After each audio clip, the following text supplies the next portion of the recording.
What's going on, everybody? Today we're going to be working on a Yakima ShowDown Kayak Assist loader. So a buddy of mine has one and tried to load his Hobie on there, which apparently is a little too heavy for this thing. And they're not very well made. I'm going to show you guys right now. So this is what Cisco has come across. I don't know if you can see that crack right there. Oh look, daylight. So, and there's some more daylight. You can see, well, I'm trying to hold this thing up without it falling over. Let me lay it over. So you can see that it's broken right in there, as well as cracked here. And I have removed the top screws, and I do need to drill out this rivet to get this off of here. And I've already removed those screws.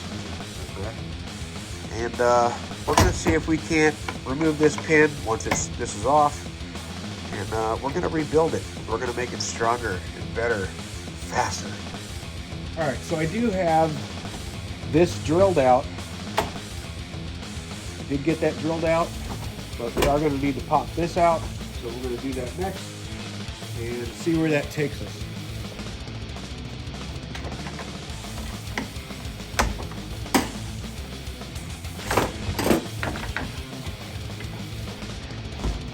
Very nice, very nice.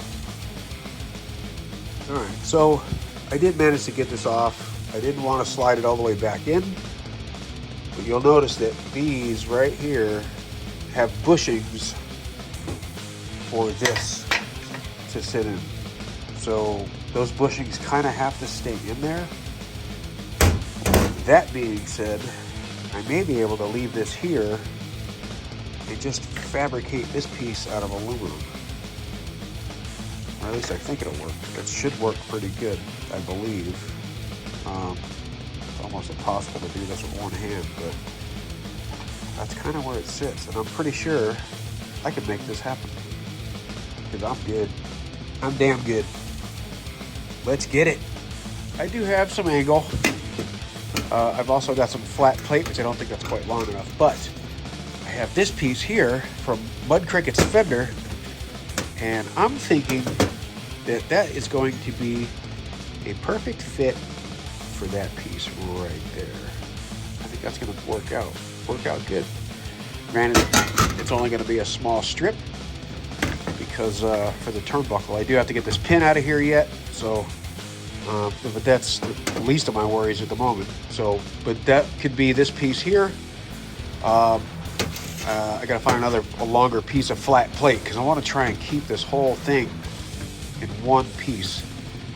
So it needs to be a little bit longer, a couple inches longer than that. And yeah.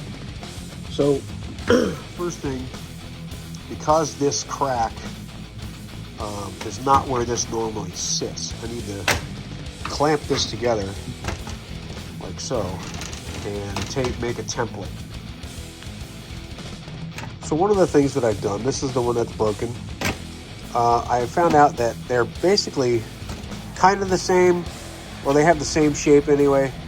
But this one is deformed due to the crack and the split and it being crushed. So what I've done is I have created a template for my centerpiece.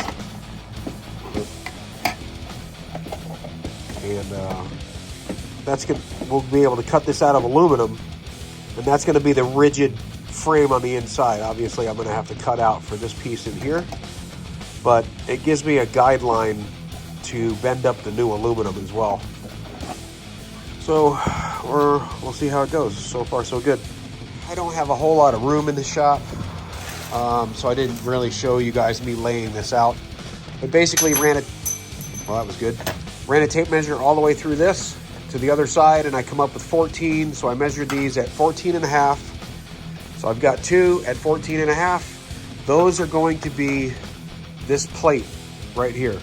So these are going to be these pieces here in here. They're going to fit in there quite nicely. You'll notice that they are a little bit wider.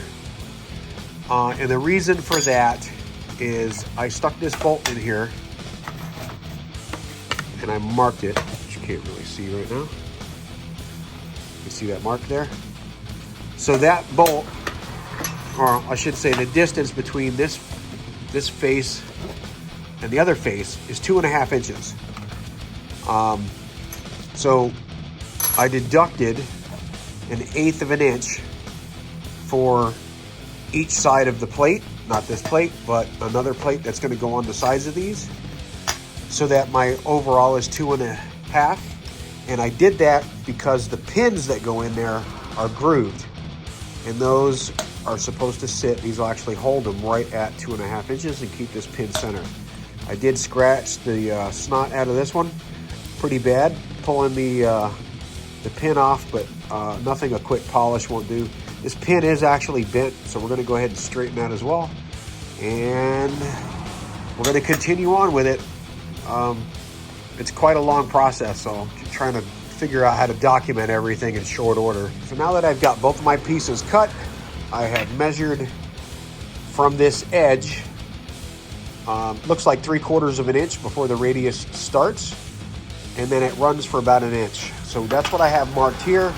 We're going to take this pipe, clamp it in the vise along with this plate, and keeping everything square, and hoping I put the center line right on this mark, and I'll be able to radius it till, you know, till we get it close at least, and then I can finagle it. But maybe this isn't the exact way it should be done, but I can only work with what I got. So we're going to try it and see what happens. So I do have this clamped in there, and it is as square as I can get it. I mean, I'm not off by much unless it's angled here. Okay. So that's it. We're good there. And I flip this over. Serious pain in the rear with one hand. Okay, there we go. And that's, wow, it's not, but it is square. So we're gonna clamp this down tight and start rolling it and see what happens. Now what I've done is put light pressure on this and then smack the hell out of it. Little by little, I shouldn't say smack the hell out of it, but you basically just tap on it and it'll start forming it on its own. So far so good. Let's pull it off and see how it looks.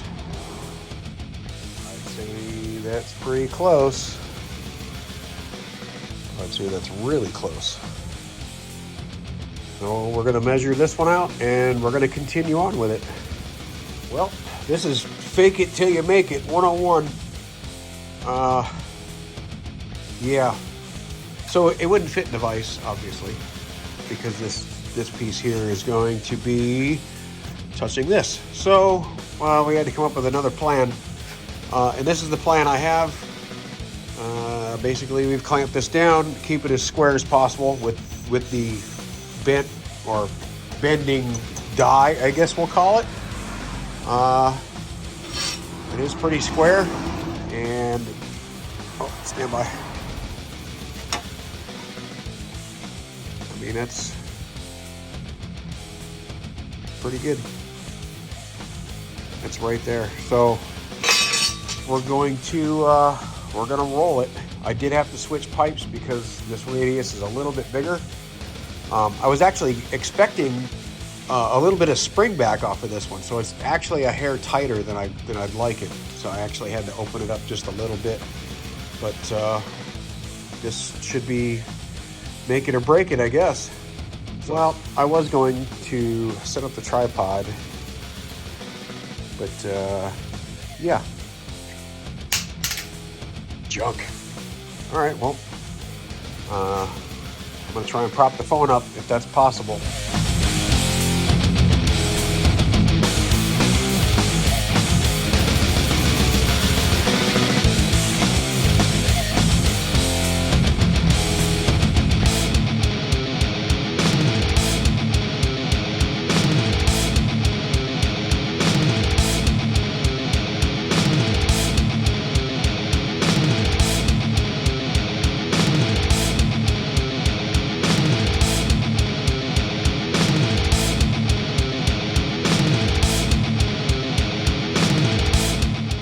All right, so this is the broken one.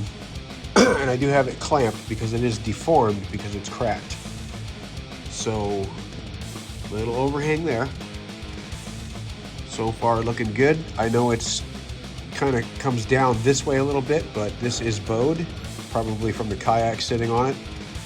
But that radius came out pretty darn good. And I'm gonna have to, oh, I can't really make it out, but I am gonna have to radius this, and then this can overhang however far and I can trim it later. But so far so good.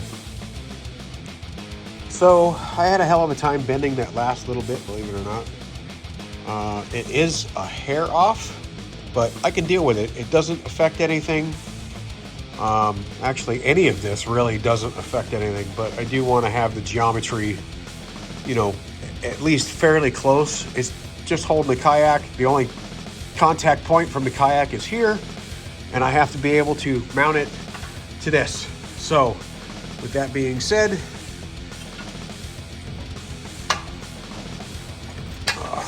one-handed, not a good thing, right?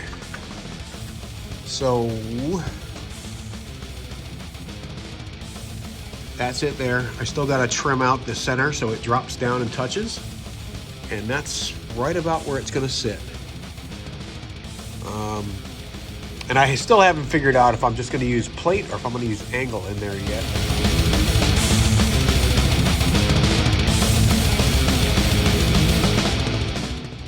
I've got some more plates cut.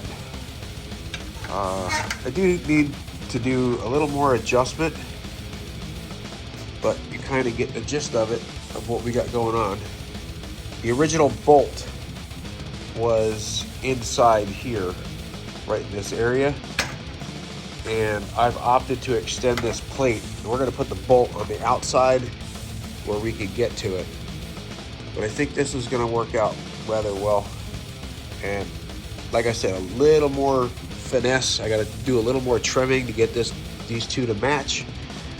And then wherever this lands, we'll just match the other side to it, because I've got to do both sides, so the left and right.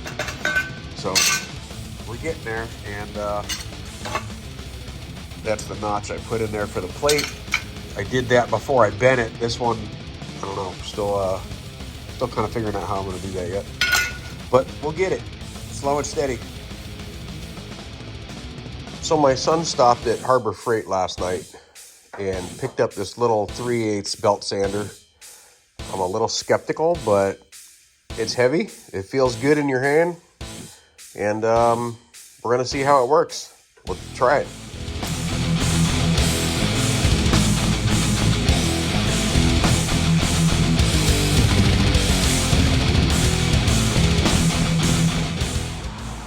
I would have to say it did pretty good.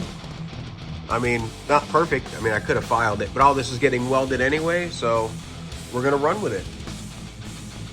In order to find out what size hole we're gonna use,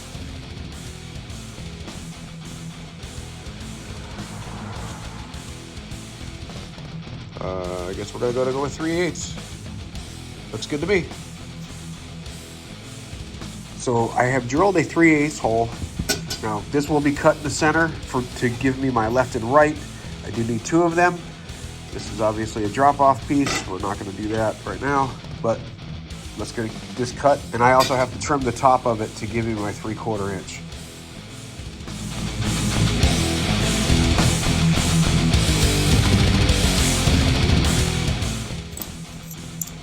I now have these cut out, ready to go. And to give you a better idea, this is where they're going to be. Now I will have to trim this at an angle to match the front of this when this comes up. But easy peasy, lemon squeezy. And to be sure that my bolt holes, because these here are actually what's going to hold this end on, in order to ensure that I have those correct, I have pinned them with a center punch.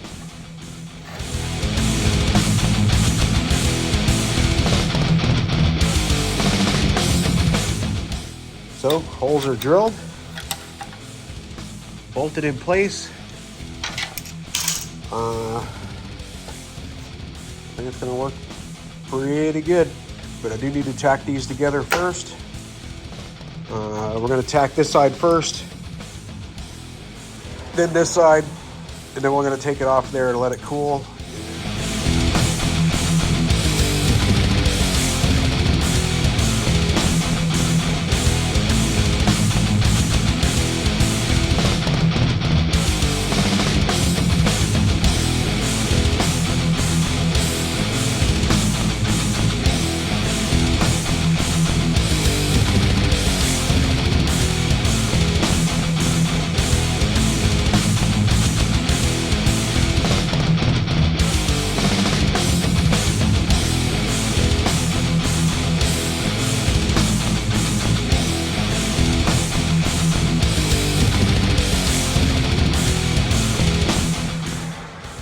Now, I did have to kind of straighten these out a little bit. My angles are a little off, but I did need to transfer this hole, or this square hole where this is going. That's going to be this cutout here when I'm done. That's it. We just got to cut this out, tack this in, put some plates in, voila. And how we do that is to drill a 3/8 hole to allow for the jigsaw blade to go in, and then drill a relief hole in each corner for our blade to hit. This will allow it to fall out, and it'll give me a little bit to file out of there so we don't accidentally make a larger hole than we need. And the best way I found to clamp this is to actually mount it. I've got this clamped to the table. We're gonna cut this out right now using my crappy jigsaw. Don't judge me. That, ladies and gentlemen, was not very fun. I did file on it a little bit to kind of get rid of my jagged edges, but once it's welded, it'll blend in nicely.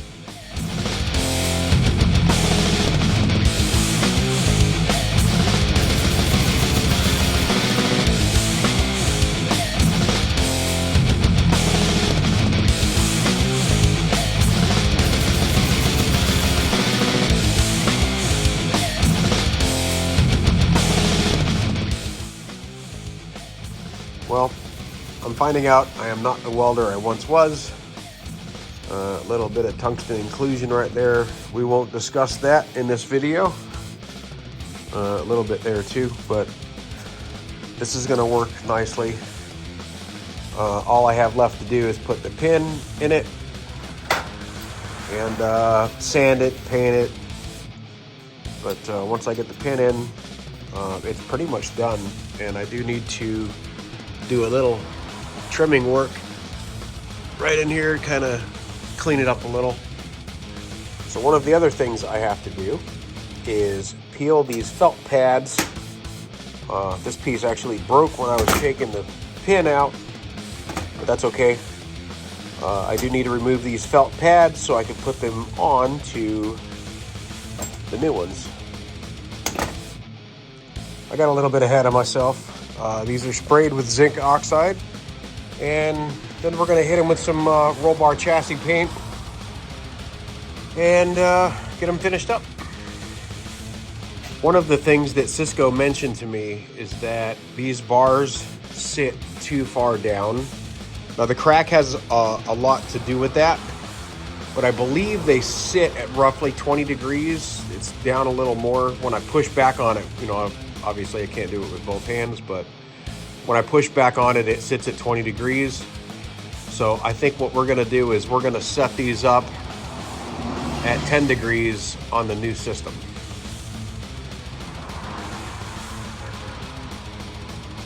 That's almost 90, but we're gonna run with it. Pin is installed. So far, so good. Pin's not going anywhere. And we replaced the rivet that we had to drill out with a new 3-inch quarter 20. Not overly tightened, just snug. They're tight and they work. they're gonna work great. So here they are completed. And when they were sitting on the bench, they were a little crooked, but those are perfect. Absolutely perfect. Anyway, there it is.